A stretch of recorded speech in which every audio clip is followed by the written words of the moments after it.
Hello students, good morning, namaskar and welcome to my study channel RK Educations. That motto is to do positive, think positive and learn positive. Your result will be certainly positive.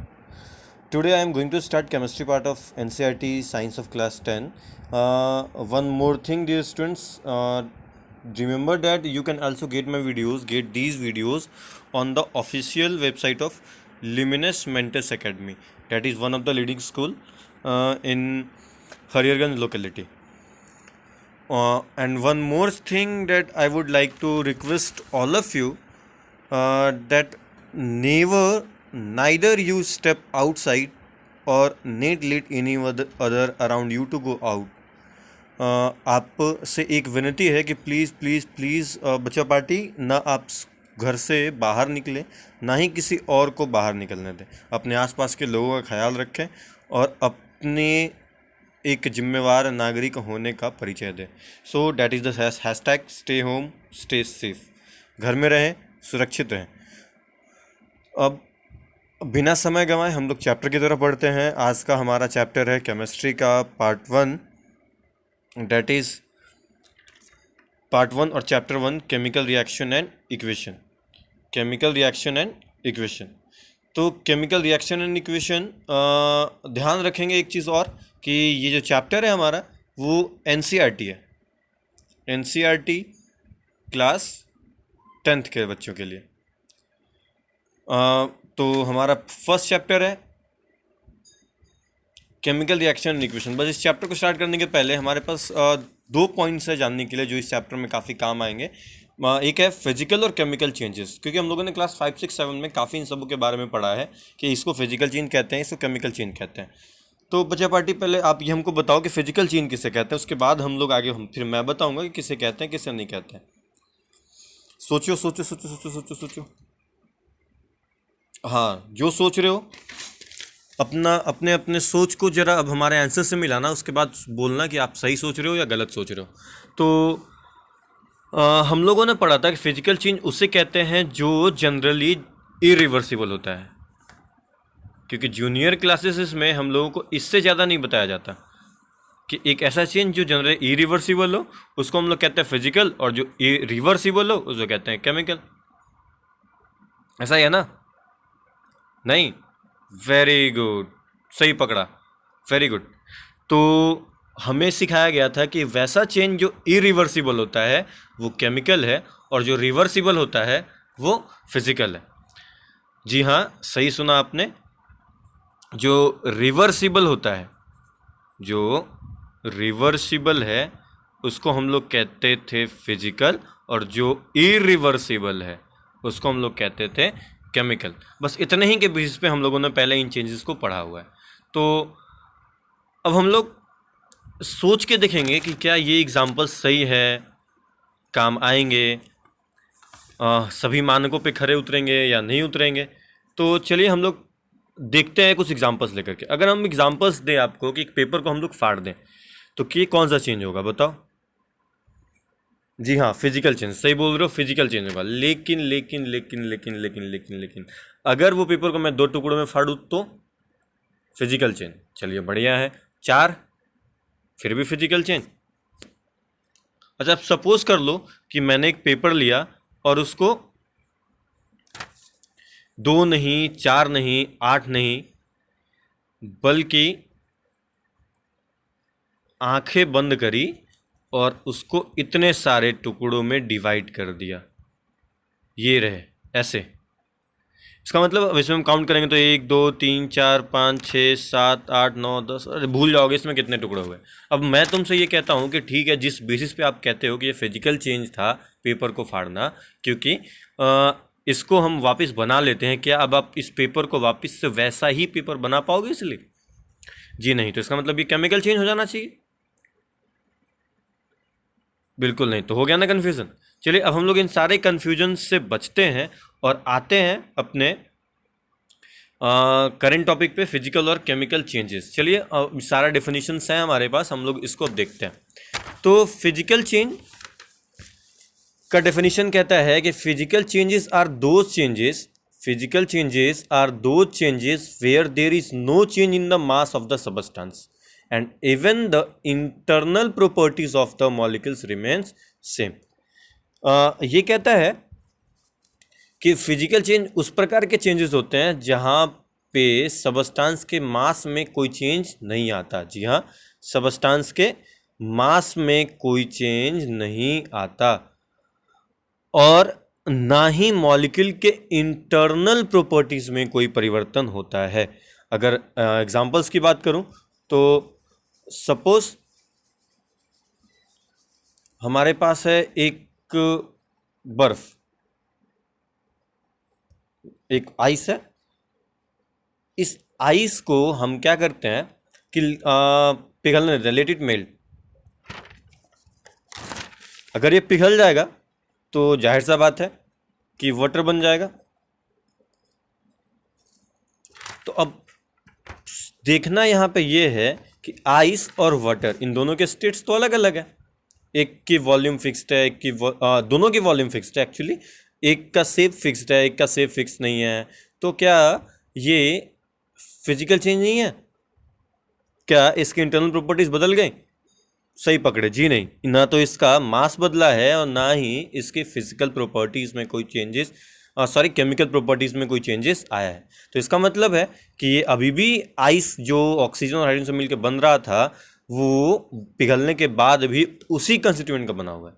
तो ये physical का physical change ही रहा. तो physical change का मतलब समझ गए? Definition कहता है कि वैसे चेंज जहाँ पे मास में सबस्टांस से कोई परिवर्तन ना आए और ना ही इंटरनल प्रॉपर्टीज में कोई बदलाव आए. चलो, अगर ये समझ गए हो तो मैं इसे क्लियर कर दे रहा हूँ, आप नोट कर लेना. अब हम लोग आते हैं दूसरी प्रॉपर्टीज पे. इस फिजिकल चेंज का दूसरा पॉइंट कहता है कि such changes are temporary. Such changes are temporary. ये रहा.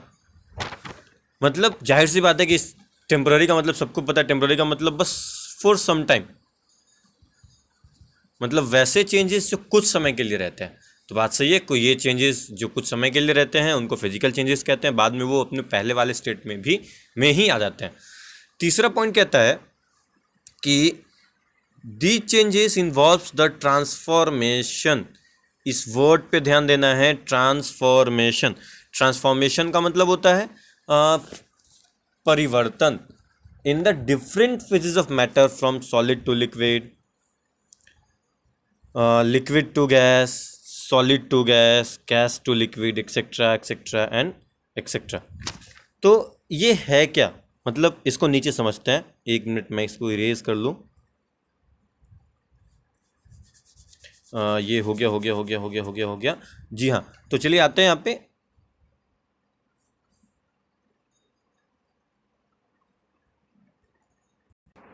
चलिए, तो हम लोगों ने दो पॉइंट समझा था. पहला पॉइंट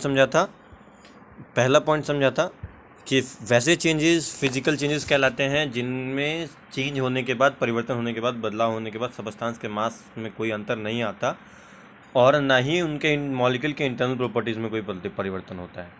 पॉइंट नंबर 2 हम लोगों ने समझा था कि इस तरह के जो चेंजेस होते हैं वो कुछ समय के लिए रहते हैं, फॉर सम टाइम. अब इसका मतलब होता है कि वो मान लेते हैं कि ए फर्स्ट से सेकंड में बदल गया, तो कुछ समय के बाद वो सेकंड से फर्स्ट में भी जा सकता है. ठीक है, चलिए अब हम लोग पॉइंट नंबर 3 पढ़ते हैं. पॉइंट नंबर 3 कह रहा था कि सबस्टांस जो है सॉलिड से लिक्विड, लिक्विड से गैस, सॉलिड से gas and vice versa. Vice versa का मतलब वापिस, यानी कि वापिस गैस से सॉलिड, गैस से लिक्विड, लिक्विड से सॉलिड अगर हो जाए तो भी सबस्टांस में जो चेंज आएगा वो फिजिकल ही रहेगा. मतलब सपोज कर लो, अगर एग्जांपल लेते हैं हम लोग तो सपोज करो कि वाटर है, आइस है. आइस को कन्वर्ट कर लिया वाटर में, वाटर को गर्म कर लिया और इसको कन्वर्ट कर लिया वेपर में. अब वेपर को हमने ठंडा किया और इसको वापस से कन्वर्ट किया वाटर में, और इसके बाद वाटर को और ठंडा किया और इसको वापस से कन्वर्ट कर लिया आइस में। मतलब एक साइकिल हो गई, आइस हो गया वाटर, वाटर हो गया वेपर, वेपर हो गया वापस से वाटर, वाटर हो गया फिर से आइस। मतलब सॉलिड टू लिक्विड। इसका मतलब हुआ कि सबस्टांस जो है वो सॉलिड से लिक्विड, लिक्विड से गैस, गैस से फिर लिक्विड, लिक्विड से फिर सॉलिड, सॉलिड से फिर लिक्विड, लिक्विड से गैस, गैस से लिक्विड, लिक्विड से सॉलिड, लगातार एक सेक्शन में है। इसका मतलब हम लोग यहाँ पे क्या देख रहे हैं कि सबस्टांस जो है वो अपना स्टेट तो चेंज कर रहा है, लेकिन वो जिस चीज़ का बना हुआ है यानी कि H2O वो वही है हर स्टेट में, इसलिए इसको फिजिकल चेंज कहते हैं। तो समझ गए पॉइंट नंबर 3? ठीक है, चलिए आगे बढ़ते हैं। पॉइंट नंबर 4, पॉइंट नंबर 4 कहता है कि it affects only physical properties of material. ये कहता है कि it affects only physical properties of material like size, colour and shape. ये कहता है कि ये सिर्फ फिजिकल प्रॉपर्टीज ऑफ मटेरियल जैसे कि साइज़ को, कलर को, शेप को अफेक्ट करता है। तो बात सही है, इसमें सबस्टांस के मॉलिक्यूलर प्रॉपर्टी में कोई चेंज नहीं आते। फिजिकल चेंज में सिर्फ सबस्टांस का साइज़ बदल जाता है, उसका रंग बदल जाता है, उसका शेप बदलता है।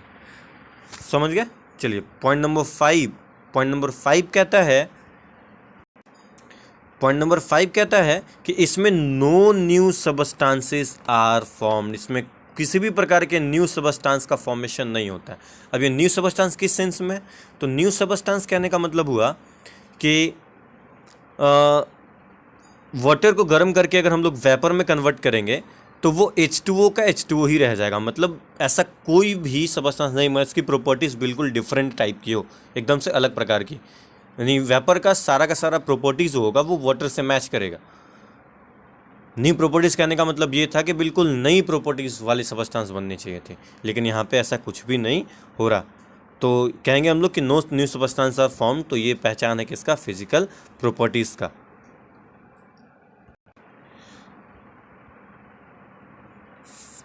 और कहता है कि that means the molecules are and atoms are arranged in the same way in product as they were in the reactant. इसका मतलब क्या है? इसका मतलब है कि रिएक्टेंट, अब यहाँ पे दो वर्ड्स हैं, एक रिएक्टेंट है, एक प्रोडक्ट है। तो रिएक्टेंट और प्रोडक्ट को हम लोग पहले समझते हैं। चलिए, रिएक्टेंट का मतलब क्या होता है? रिएक्टेंट का मतलब होता है वो सारे सबस्टांसेस जिसके मिलने के बाद या फिर चेंज होने के पहले का सबस्टांस, और प्रोडक्ट का मतलब होता है चेंज होने के बाद का सबस्टांस। जैसे सपोज करो कि हमारे पास पहले बर्फ़ था, बर्फ़ को हम लोगों ने पिघलाया और फिर वो लिक्विड में कन्वर्ट होकर वाटर हो गया। तो जो बर्फ़ है वो यहाँ पे रिएक्टेंट के रूप में देखा जाएगा, और जो प्रोडक्ट मिला हम लोग को उसको हम लोग बोलेंगे वाटर। यानी वाटर जो मिला वो एज ए प्रोडक्ट मिला। तो यहाँ पे आइस और वाटर जो रिएक्टेंट और प्रोडक्ट है वो सेम ही हैं, उनके जो मॉलिक्यूल्स है वो एक जैसे ही अरेंज्ड हैं, उनमें कोई बदलाव नहीं आया है। इसलिए यहाँ ये फिजिकल चेंज ही रहा है। तो याद रखेंगे फिजिकल चेंज के में सबस्टांस के मॉलिक्यूल्स में, प्रोडक्ट में, रिएक्टेंट में कोई बदलाव नहीं आता है। मैं क्लियर करते जा रहा हूँ फ्रेंड्स। ऊपर बच्चा पार्टी आप ऊपर से नोट्स लिख सकते हैं, नोट कर सकते हैं। चलिए हम लोग पॉइंट नंबर 6 पे आते हैं। पॉइंट नंबर 6 कहता है कि there is no energy production during chemical changes. There is no energy production during physical changes. इसका मतलब होता है कि कोई भी सबस्टांस में किसी तरह कोई परिवर्तन आ रहा है, शेप में, कलर में, साइज में, तो उसमें कोई एनर्जी न तो वो एब्जॉर्ब करेगा ना ही वो रिलीज़ करेगा। और इस तरह का चेंजेस को हम लोग बोलते हैं फिजिकल चेंजेस। चलिए इसके बाद आते हैं हम लोग अगले पॉइंट पे, पॉइंट नंबर 7। पॉइंट नंबर 7 कहता है कि physical change are generally reversible. ये हम लोगों ने पहले डिस्कस किया था कि अगर ये ए से बी में बदल जाता है तो बी वापस से ए में आ सकता है। तो फिजिकल चेंज को हम लोग कहते हैं कि ये रिवर्सिबल होता है। समझ गए? चलिए अब कुछ एग्जांपल्स हैं हमारे पास, एग्जांपल्स लेते हैं हम लोग। एग्जांपल्स कहता है, पहला एग्जांपल्स कहता है कि वाटर, आइस वाटर में कन्वर्ट हो जाएगा, या वाटर वापस से, वाइस वर्सा का मतलब पुराने वापस से पहले की तरह। तो आइस का वाटर में बदलना और वाटर का वापस आइस में बदल जाना, यानी सॉलिड से लिक्विड और लिक्विड से सॉलिड में बदलना, फिजिकल चेंज है। टीयरिंग ऑफ पेपर, यानी पेपर को बहुत सारे टुकड़ों में फाड़ देने के बाद भी वो पेपर ही रहेगा, वो पेपर ही रहेगा। यानी कि इसके कॉन्स्टिट्यूएंट्स में, इसके मॉलिक्यूलर लेवल पे कोई चेंजेस नहीं आया है, इसलिए ये टीयरिंग ऑफ पेपर भी फिजिकल चेंज है। यानी टीयरिंग ऑफ कोई भी बहुत सारे सबस्टांस का फिजिकल चेंज ही रहता है बच्चा पार्टी। पॉइंट नंबर 3 कहता है shaping the clay in the different shapes. Shaping the clay in the different shapes, ये कहता है कि कोई भी सबस्टांस, जैसे मान लेते हैं मिट्टी से हम लोगों ने घड़ा बना दिया। पहले ये मिट्टी थी, मिट्टी का यूज़ करके कुम्हार, तो भाई आप सब लोग देखे होंगे, कुम्हार ने क्या किया कि मिट्टी का वो ऐसे करके घड़ा बना दिया। चलेगा, थोड़ा टेढ़ा मेढ़ा घड़ा है, बस पानी तो आ ही जाएगा। तो मिट्टी से ये जो घड़ा बनाया गया, यानी कि अभी जो घड़े का शेप कुछ और है, मिट्टी की शेप कुछ और थी इसका, लेकिन मिट्टी और ये जो घड़ा हुआ, इन दोनों के कॉन्स्टिट्यूएंट सेम ही है, इसीलिए ये भी फिजिकल चेंज ही है। समझ गए? चलिए अगला एग्जांपल देखते हैं। चौथा एग्जाम्पल है हमारा cutting of A wooden pile, मतलब किसी भी चीज़ को काटना। तो बात सही है कि किसी भी चीज़ को फाड़ना या काटना फिजिकल चेंज ही रहेगा, उसके कंस्टिट्यूएंट में कोई बदलाव आएगा नहीं। तो चलिए ये सेम ही है, सिमिलर है एग्जाम्पल नंबर 2 की तरह। एग्जाम्पल नंबर 5 कहता है स्विचिंग ऑन ऑफ। ये भाई तो सब बच्चे जानते हैं कि कोई भी चीज़ स्विच को ऑफ करने से या ऑन करने से कोई परिवर्तन नहीं आता। तो भाई ये तो फिजिकल चेंज ही है नॉर्मली। अगर एक चीज़ मैं आप सबको बता दूं कि ये सातों पॉइंट्स आप चाहे तो नोट कर सकते हैं, मैंने क्लियर कर दिया है। और अगर कोई कन्फ्यूजन रह जाए, कोई प्रॉब्लम हो, तो आप कमेंट सेक्शन में पूछ सकते हैं। और हाँ बच्चे पार्टी, अगर आपको कोई भी प्रॉब्लम इस क्वेश्चन को, इस टॉपिक को लेकर के रह जाए, तो आप अपने क्वेरीज़ को कमेंट्स में नीचे पूछ सकते हैं।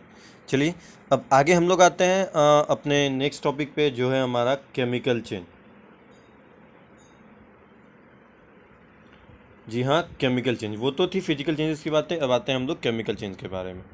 तो चलिए केमिकल चेंज को बिना साइन गवाए हम लोग इसका डेफिनेशन पढ़ते हैं, जो कहता है, केमिकल चेंज का डेफिनेशन कहता है कि chemical changes are those changes where there is formation of the new substances. फिर से, तो chemical changes are those changes, ये है डेफिनेशन आपका, those changes where there is the formation of new substances. यहाँ अगर फिजिकल समझ गए तो केमिकल आराम से उसका अपोजिट डेफिनेशन है, समझ जाओगे। ये कहता है कि उस तरह के चेंजेस को हम लोग केमिकल चेंज कहते हैं जहाँ पे नए सबस्टांस का फॉर्मेशन होता है। पॉइंट नंबर 2 कहता है, सेकेंड पॉइंट कहता है कि सच चेंजेस आर परमानेंट।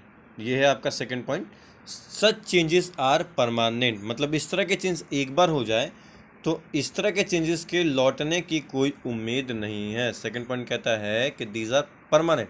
जैसे मान लो अगर कोई भी चीज़ को हम लोग कन्वर्ट करते किसी और चीज़ में, वापस से उसी स्टेट में ले आना पॉसिबल ना हो। एग्जांपल लेते हैं हम लोग, सपोज़ करो कि पेपर को हमने जला दिया, तो पेपर जला करके तो राख बन गया, तो राख को वापस से पेपर बना पाना पॉसिबल नहीं है। कोई भी राख से पेपर नहीं बना सकता, और इसीलिए ये जो होगा वो केमिकल चेंजेस होगा। समझ गए पॉइंट नंबर 2? चलिए अब हम लोग आते हैं पॉइंट नंबर 3 पे। पॉइंट नंबर 3 कहता है, कि there are breaking and formation of new bonds to make the new compounds. इसका मतलब हुआ कि यहाँ पे सबस्टांस जब कन्वर्ट होंगे, यानी कि अगर मान लेते हैं ए है, ए जब बी में कन्वर्ट होगा तो बी को तो वापस से बना नहीं सकेंगे। तो यहाँ पे ए से बी में कन्वर्ट होने के दौरान सबस्टांसेस के मॉलिक्यूल्स के बीच में कुछ बॉन्ड्स होते हैं। उन बॉन्ड्स का फॉर्मेशन और ब्रेकिंग दोनों होता है। इन बॉन्ड्स के बारे में हम लोग पढ़ेंगे अगले हमारे केमिस्ट्री के ही चैप्टर नंबर 4 में या चैप्टर नंबर 3 में, जहाँ पे हम लोग को बताया जाएगा बॉन्ड को डिटेल में। थोड़ा सा हम बॉन्ड के बारे में आपको बताते हैं, बॉन्ड है क्या। बॉन्ड जो होता है वो फोर्स ऑफ इलेक्ट्रॉन्स होती है बच्चों। दो इलेक्ट्रॉन्स के बीच में कोई भी नए सबस्टांस के फॉर्म होने के लिए उन दोनों के बीच में, मॉलिक्यूल्स के बीच में एक फोर्स लगता है, जिस फोर्स को हम लोग बॉन्ड बोलते हैं, जिसको हम लोग स्ट्रेट लाइन से डिनोट करते हैं। ठीक है, बाकी डिटेल में बॉन्ड को हम लोग पढ़ेंगे चैप्टर नंबर 3 में। तो याद रखना कि फिजिकल चेंज में से कोई बॉन्ड वगैरह का चर्चा नहीं होता, बट केमिकल चेंज में कहता है कि सबस्टांस जब भी बनेगा तो उसमें नए बॉन्ड का फॉर्मेशन या फिर ब्रेकिंग शामिल होगा। चलिए ठीक है। तो पॉइंट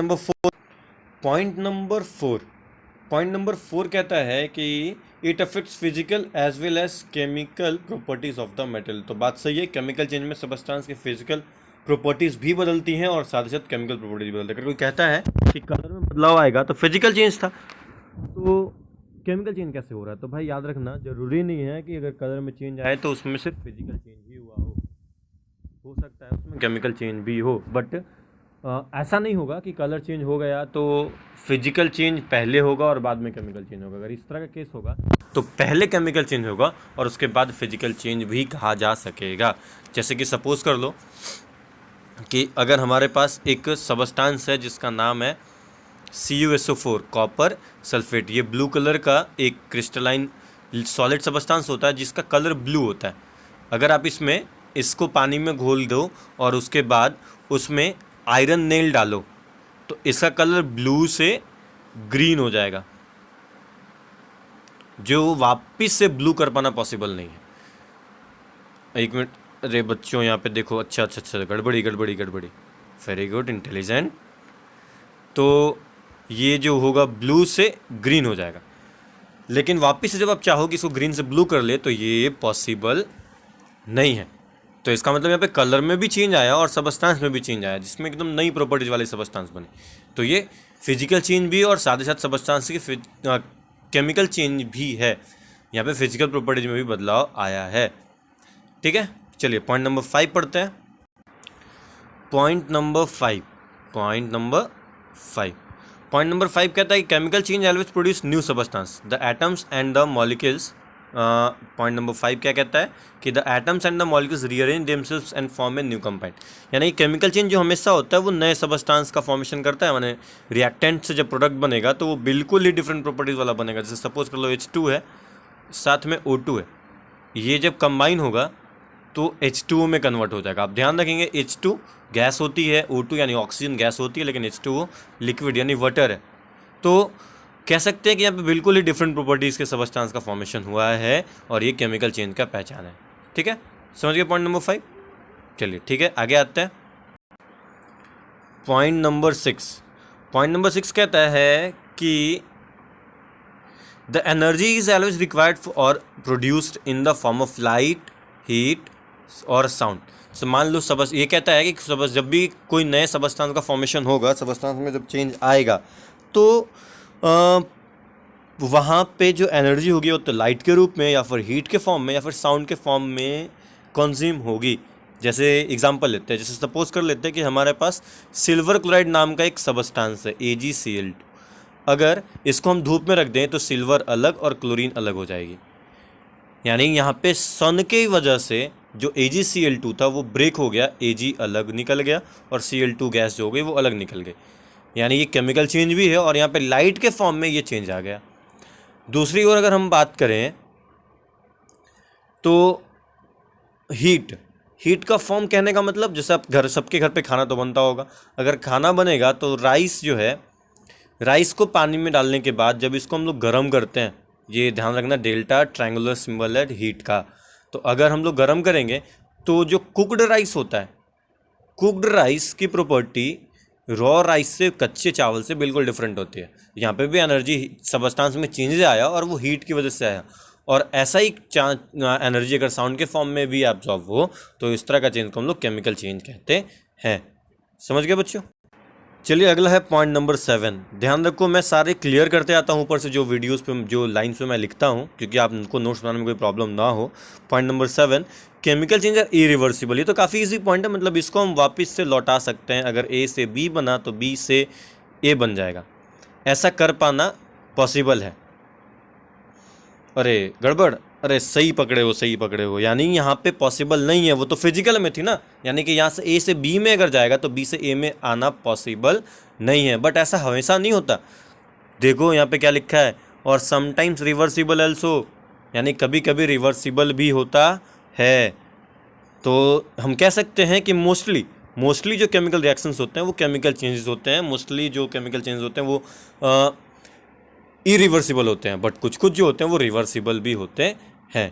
ठीक है, तो हमेशा इस बात पे कहीं पे लड़ मत जाना कि सारे केमिकल चेंज जो होते हैं वो रिवर्सिबल नहीं होते, इरिवर्सिबल ही होते हैं। ऐसा नहीं है, कुछ कुछ रिवर्सिबल भी होते हैं, जैसे कि इलेक्ट्रोलाइसिस ऑफ वाटर। अगर हाइड्रोजन ऑक्सीजन मिल करके वाटर बनेगा तो वाटर टूट के हाइड्रोजन ऑक्सीजन भी दे सकता है, बट स्पेसिफिक कंडीशंस में। ठीक है, चलिए अब हम लोग एग्जांपल्स की बात करते हैं।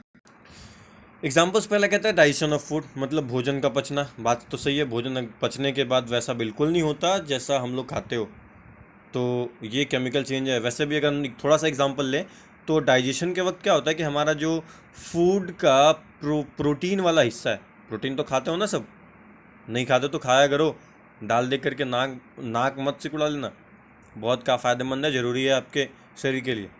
तो जो प्रोटीन है इसको हमारे बॉडी में प्रेजेंट जो एंजाइम्स होते हैं, एंजाइम मतलब कुछ सबस्टांस होते हैं, केमिकल सबस्टांस जो फूड को तोड़ने का काम करते हैं, डाइजेस्ट करने का काम करते हैं। तो प्रोटीन जो होते हैं वो पेप्टॉन्स में टूट जाते हैं, यानी प्रोटीन का स्मॉल फॉर्म, जो आगे हम लोग लाइफ प्रोसेस में डिटेल में पढ़ेंगे। तो ये इनकी केमिकल प्रॉपर्टीज बदल चुकी है, यानी कि ये एक केमिकल चेंज है। समझ गए? ऐसे ही डाइजेशन में जितने भी कंपोनेंट होते हैं वो टूट के किसी और सब नेचर में बदल जाते हैं, इसलिए सारा डाइजेशन जो होता है वो केमिकल चेंज आ जाता है। किसी भी चीज़ का बर्निंग, मैजिस्टिक हो या कोई भी फ्यूल, उसको जलाने के बाद वो CO2 और दूसरा गैसेस में कन्वर्ट हो जाती है, और साथ साथ ऐश एक वोलेटाइल सबस्टांस ना होने की वजह से हम लोग को दे देता है। तो बर्निंग किसी चीज़ का भी केमिकल में आ जाता है। कोई भी चीज़ को पकाना केमिकल चेंज में आता है।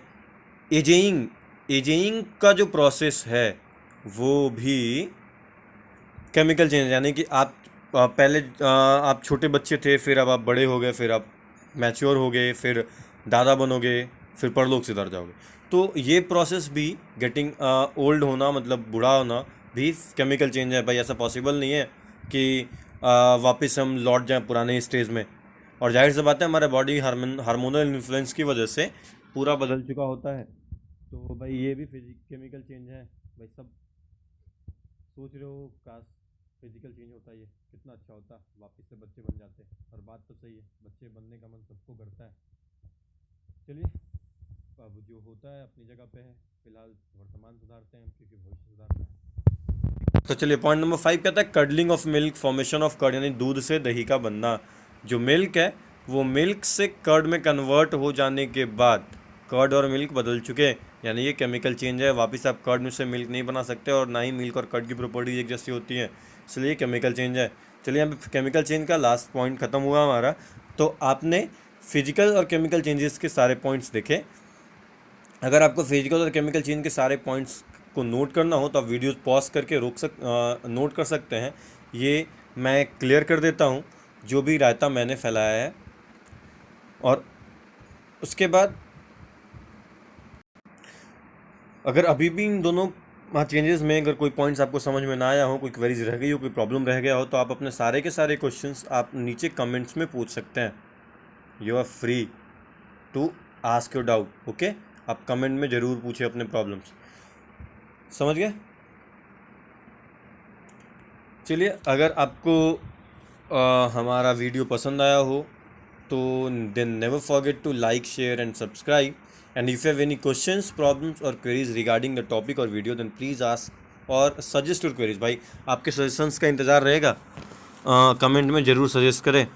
और एक बात और, अभी सारे के सारे वीडियोस LMA के official website, Luminous Mendes Academy के ऑफिशियल वेबसाइट्स पे जा कर के और देख सकते हो।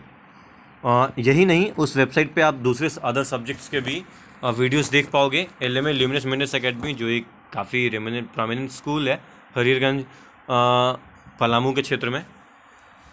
तो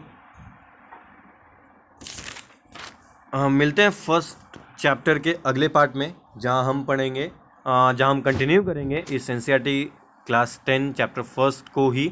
और ध्यान रहे, चैप्टर पढ़ने के तुरंत साथ में आप अपनी अपनी बुक्स लेके बैठेंगे, क्योंकि हम लोग बुक पढ़ने वाले होंगे ऑनलाइन। ठीक है, तो एक बार फिर से, अगर आपको कोई प्रॉब्लम होगा तो आप कमेंट सेक्शन में ज़रूर पूछ लेंगे। अगर आपको वीडियो पसंद आया हो तो इसको लाइक करें, शेयर करें, सब्सक्राइब करें, और हाँ, बेल आइकन प्रेस कर दें ताकि आपको अगले वीडियोस के नोटिफिकेशंस मिल जाए। और हाँ, से बाहर ना निकले, स्टे होम,